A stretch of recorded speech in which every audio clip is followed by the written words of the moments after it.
In this video, I want to look at some of the most surprising LEGO Star Wars remakes, from sets that reappeared too soon, or others that we thought we would never see again. The first one I want to look at is of course the latest U-Wing Starfighter, released for Andor Season 2. Although this is a set based on this new part of Star Wars media, it is evidently a remake of the previous U-Wing, released all the way back in 2016.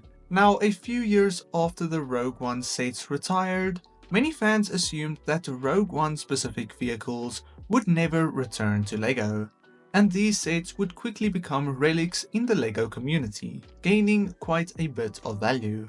However, with Andor leading up to the Rogue One timeline, the U-Wing finally returned to screens, and we are fortunate enough to have a brand new version on shelves right now. Personally, I think the new U-Wing is a really good set, and after building it and having it in hand, it to me looks better than expected. It is a bit smaller and less detailed than the 2016 set, but it still depicts the ship really well, with a good minifigure selection too.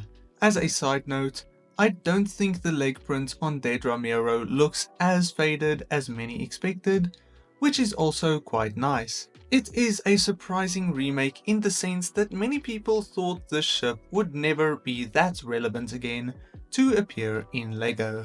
A similar case can be seen with the Ghost, released in 2023 for the Ahsoka live-action show.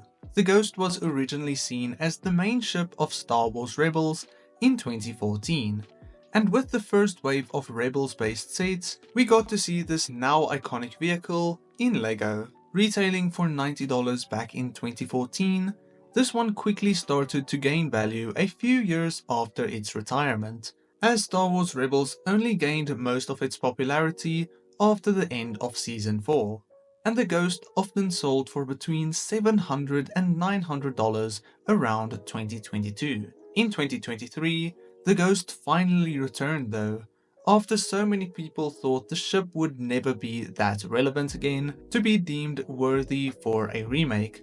But with the Ahsoka show doing quite well and a Season 2 confirmed quite early on, LEGO doubled down on a decent wave of Ahsoka sets.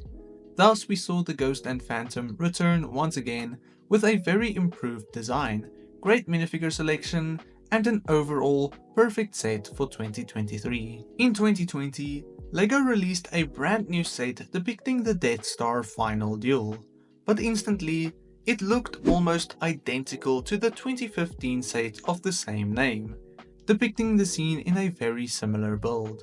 The 2015 set was quite beloved, and one of my favorite sets of the year. The build was really good for play and even for display, and the minifigure selection is exactly what you could expect from this set. In 2020, we basically got the exact same thing, from the same selection of characters, just in a better modern style, to a nearly identical build. Of course, this was expected from a remake of something like this, as there wasn't much else that could be changed, unless it would be depicted in a smaller style, or later in a more adult-orientated diorama. But at this size or price range, this was what you could expect. It was just sadly way too soon, as after only 5 years, it was not necessary to see a new one just yet. Another set that might have been a little bit too soon was the newest 501st Battle Pack, released in 2023. Now this one is surprising in the sense that it was released merely 3 years after the first 501st Battle Pack, but it was released in quite a different way. So it is actually debatable whether this is a remake at all. The original 2020 set was a $30 Super Battle Pack, and it was also the first of its kind. It depicted the set with 2 separate 501st vehicles, a lineup of 3 plain 501st troopers, and 1 jet trooper. The second version was a $20 set depicting 3 brand new 501st clone troopers, being the officer, the heavy trooper, and the specialist trooper, and to me they are really good.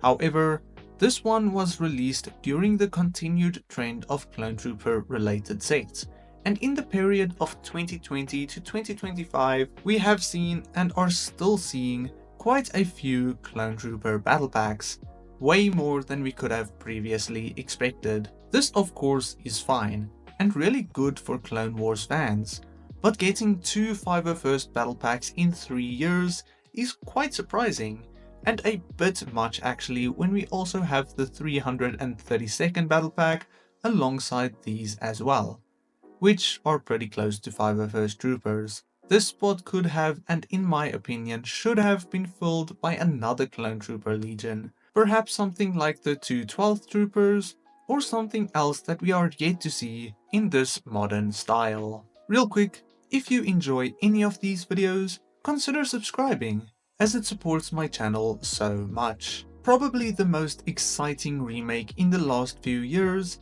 is the brand new UCS Slave 1, just released for May the 4th in 2025.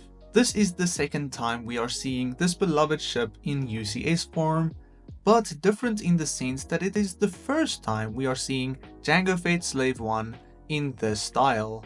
It is quite comparable to the 2015 set, as it is, well, the same ship, but there are many differences in the color schemes, this one being a clean blue and white. The shaping of this set is improved significantly, with a much larger piece count and a well-detailed build. The 2015 Slave 1 is widely considered to be one of the best LEGO Star Wars sets ever made, and it is personally my favorite set of all time. And when the rumor came around that we are seeing a new one, it was so surprising but super exciting. But of course, even more surprising was the fact that it is a Jango Fett Slave 1 in UCS form. Many LEGO Star Wars fans would expect that we would see a Boba Fett Slave 1 return in UCS form at some stage, but a Jango Fett's version was really a very nice surprise that many people didn't expect, at least not for 2025.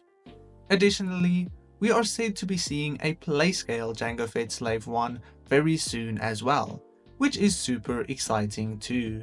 Last year, for the 25th anniversary of LEGO Star Wars, LEGO released the third remake of a buildable R2-D2.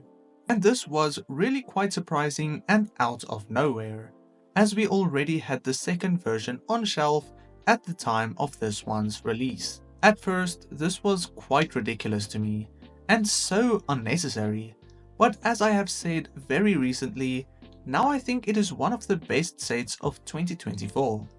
It is smaller, more affordable than the more UCS style of set, making it accessible to wider audiences in that sense. Additionally, it scales much better to the several other buildable characters. We also saw Darth Malak included here, which was a really nice touch for the 25th anniversary. The final set I want to look at is another one I have talked about recently, and that is Yoda's Jedi Starfighter, released in 2023. I have been vocal about the fact that I think this is a rather failed, disappointing LEGO Star Wars set, as it is almost identical to the previous one, perhaps even a bit worse, and for $10 more, with no added benefits. The 2017 set already wasn't that exciting, in my opinion at least, and 6 years later, it wasn't necessary to see a new one just yet. And if LEGO really wanted to make a new one, perhaps they could at least add something new, such as a third exclusive minifigure in this one. When it was first rumored and released, it was really surprising and disappointing to many fans that a new Yoda's Jedi Starfighter had to take up this spot, when there are so many other more desirable starfighters or interceptors LEGO could make this year. Regardless, this one is retired by now, but worth significantly less than retail price. But now, what do you think are some of the most surprising LEGO Star Wars remakes? Let me know down below. Then I will see you in the next one. God bless you and cheers.